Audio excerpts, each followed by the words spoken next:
लोना कहता है कि जो सत्य को जानता है वो सत्य को भी उड़ा देता है और वो स्वयं को भी बनाकर नहीं रखता, स्वयं की भी धज्जियां उड़ा देता है। जब स्वयं की धज्जियां उड़ा देता है, बनाकर नहीं रखता है, सत्य को भी वो बनाकर नहीं रखता है, भला वो लोग सतलोग परलोक को क्या खाक बनाकर रखेगा? वो कभी भी नहीं बनाकर रखेगा और वो कभी भी नहीं चाहेगा। वो ना किसी आत्मा को बनाकर रखता है, ना किसी परमात्मा को बनाकर रखता है, ना किसी ईश्वर को, ना किसी भगवान को, ना किसी गुरु को, किसी को भी, ना किसी मौन को, ना किसी सुनने को, कुछ किस को भी वो बनाकर नहीं रखता, क्योंकि वो स्वयं के धज्जियां उड़ाने से भी नहीं सोचता है, तो वो दूसरों के बारे में क्या सोचेगा? कुछ भी नहीं सोचेगा। क्योंकि सत्य तो ये है, सच तो ये है कि सचमुच में पहले दूसरा भी तो नहीं होता है और स्वयं भी नहीं होता है। जब स्वयं प्रकट होता है तब ये दूसरा प्रकट होता है। लोना कहता है चाहे लोग हो, चाहे सतलोग, चाहे परलोग, चाहे आत्मा हो, चाहे परमात्मा हो, चाहे ईश्वर हो, चाहे भगवान हो, चाहे गुरु हो, चाहे मौन हो, चाहे शून्य हो, चाहे प्रकाश हो, चाहे अंधकार हो, चाहे रोशनी हो, चाहे अंधेरा, चाहे कुछ भी क्यों ना हो, परंतु इस बंधन और इस निर्बंधन से परे नहीं हो सकते। सब कुछ इसके भीतर ही हैं। सब कुछ निर्बंधन के और बंधन के बीच में ही समाहित है। उनके अलावा कुछ भी नहीं होता है। क्योंकि मैं उनमें नहीं हूँ, तभी मैं कहता हूँ मैं कुछ भी नहीं हूँ। यदि मैं उनमें होता तो मैं अवश्य ही बंधन में होता और अवश्य ही मैं सतलोक की पुकार देता, मैं आत्मा की पुकार देता, मैं परमात्मा की पुकार देता, मैं ईश्वर की पुकार देता, मैं भगवान की पुकार देता, मैं गुरु की पुकार देता। परंतु मैंने इस बातों को क्यों नकारा है? क्योंकि मैं इस बातों में हूँ नहीं, इसलिए मैं बंधन में नहीं हूँ, मैं निर्बंधन में भी नहीं हूँ, इसलिए मैं कुछ भी नहीं हूँ। ये सत्य जानने वाले के लिए ना तो कड़वा है और ना मीठा, और जो नहीं जानते हैं उसके लिए बहुत कड़वा है और बहुत मीठा भी है। इस ब्रह्मांड में, इस जीवन में, इस रहस्य में कोई को कोई नहीं उलझा सकता और कोई को कोई नहीं सुलझा सकता।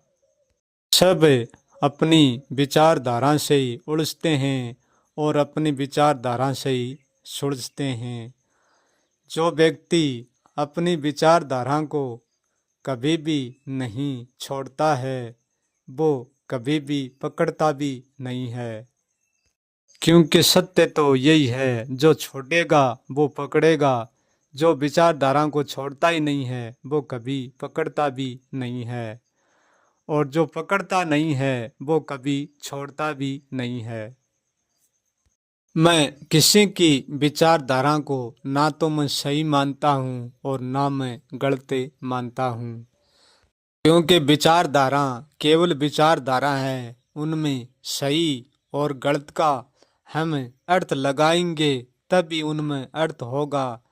यदि हम अर्थ नहीं लगाएंगे तो केवल विचारधारा ही होगी, उनमें सही और गलत का कोई अर्थ नहीं होगा।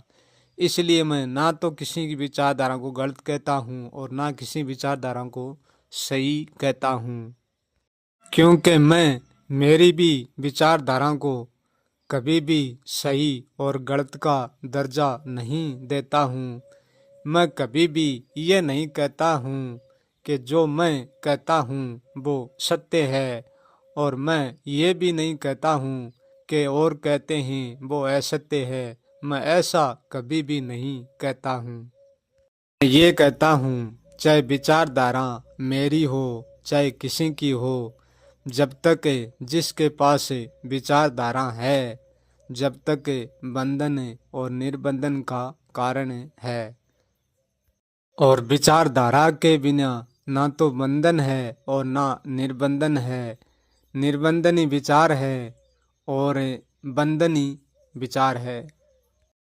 क्योंकि सच में विचार को कभी छोड़ा भी नहीं जाता और कभी पकड़ा भी नहीं जाता। हकीकत में विचार को केवल जाना जाता है। जान लेता है, उसको पता होता है कि इस विचार की हद और बेहद कहाँ तक होती है।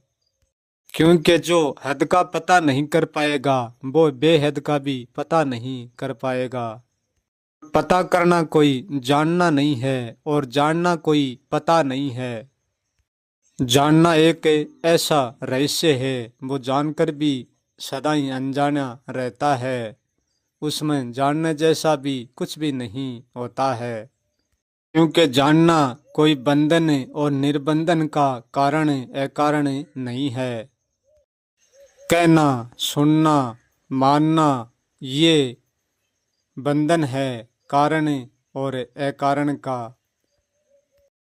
आज तक जो भी हुए हैं, जितने भी संत, जितने भी, वह सब किसी न किसी कारण और अकारण के साथ बन कर रहे हैं। यदि स्वयं का भी कारण अकारण व्यक्ति ने रख लिया है तो वो हमेशा ही बंधन और निर्बंधन का आदी है। उनसे कभी भी अलग नहीं हो सकता।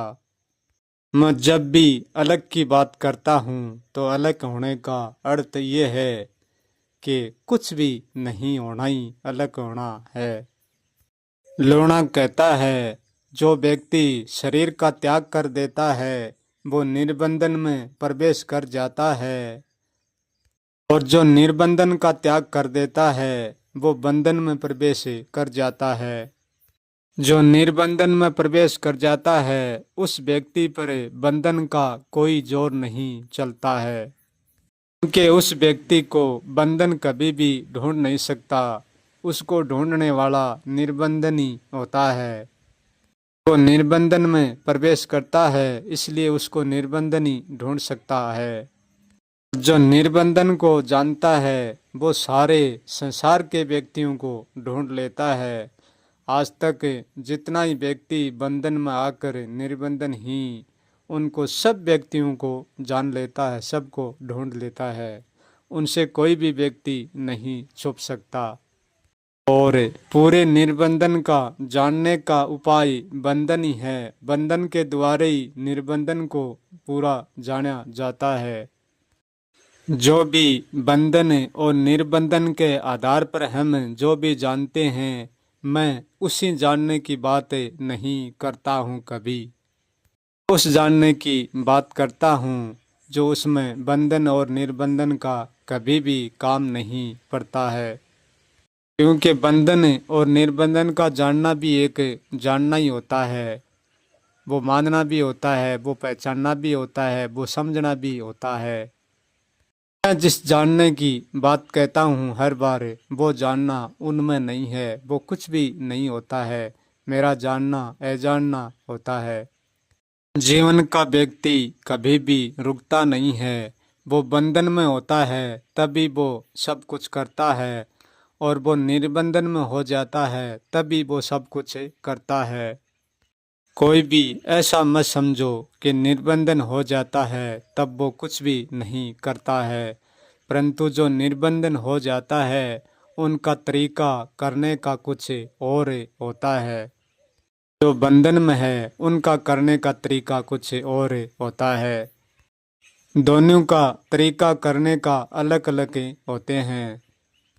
क्योंकि जो बंधन में है वो विचार से भी कर्म करता है और निर्विचार से भी कर्म करता है, और जो निर्बंधन है उनमें कर्म करने का कोई भी विचार नहीं है, फिर भी वो कर्म करता है। जो बंधन में है वो कर्म को जानकर भी करता है और अजान में भी करता है, कि वो ज्ञान में भी करता है और अज्ञान में भी करता है। और जो निर्बंधन में व्यक्ति है वो कर्म करता है, परंतु वो ना ज्ञान के आधार पर करता है और ना अज्ञान के आधार पर। इसलिए वो कर्म करता है परंतु विचार निर्विचार ज्ञान अज्ञान के आधार पर नहीं। कर्म करने का कोई आधार नहीं है, उसका होना ही आधार है, उसका कुछ करना ही आधार है, उसका कुछ घटित होना ही आधार है। क्योंकि वो अपने आप करके घटित होता है, उसको कोई घटाता नहीं है। बंधन का व्यक्ति कर्म करता ही करता है, निर्बंधन का भी करता है। इसलिए निर्बंधन का कर्म किसी को दिखता नहीं है, केवल जाना जाता है। क्योंकि वो ही निर्बंधन है और वो ही शून्य है, वो ही मान है और वो ही मौन है और वो ही सब कुछ की जर्नी है। निर्बंधन में कोई सुख नहीं है, कोई दुख नहीं है, कोई आनंद भी नहीं है। निर्बंधन में व्यक्ति है वो कभी दुख सुख के कर्म का सामना नहीं करता, फिर भी वो सब कुछ की ओढ़ी में हो जाता है। इसलिए बंधन और निर्बंधन की करनी में ये अंतर है। ये बंधन का कर्म और निर्बंधन का कर्म होकर भी होने जैसा ही और न होकर भी न होने जैसा ही। परंतु उनको हाँ में हाँ करना पड़ेगा और ना में ना करना पड़ेगा, परंतु उनको मिटा नहीं सकते, ये अजर ही हमेशा। बंधन और निर्बंधन कभी मिटने वाले नहीं है, इनसे स्वयं को मिटना है। जो उनसे मिट जाते हैं तो वो कभी नहीं बचता है। ये निर्बंधन बंधन तो हमेशा ही अटल रहेंगे। जो व्यक्ति उनको जान लेता है वो स्वयं उनसे मिट जाता है और स्वयं से भी मिट जाता है। वो फिर कुछ भी नहीं बचता है। फिर उनका ना कोई जन्म, ना कोई मृत्यु, ना कोई दुख, ना कोई सुख, ना कोई मुक्ति, ना कोई जुक्ति, ना कोई मोक्ष, कुछ भी नहीं उनके लिए। ना तो फिर वो कभी एक रस है ना कभी दो रस, वो किसी में नहीं रहता है और कहाँ पर भी नहीं होता है, कुछ भी नहीं होता है।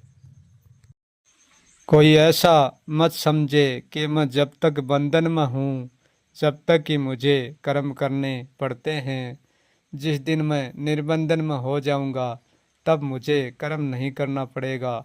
ऐसा नहीं है, कर्म निर्बंधन में ही करना पड़ता है, परंतु कर्म निर्बंधन में करने वाले को कभी भी पता नहीं होता है। इसलिए निर्बंधन होने के बाद उसको पता चलता है कि निर्बंधन में हमें कुछ भी नहीं करना पड़ता है, परंतु ये कर्म बंधन और निर्बंधन का ही कारण है। ये ना तो बंधन में रुकता है और ना निर्बंधन में रुकता है। ये भी एक ऐसा रहस्य है, समझना सरल नहीं है। ये चलकर भी चलता नहीं है और नहीं चलकर भी चलता है।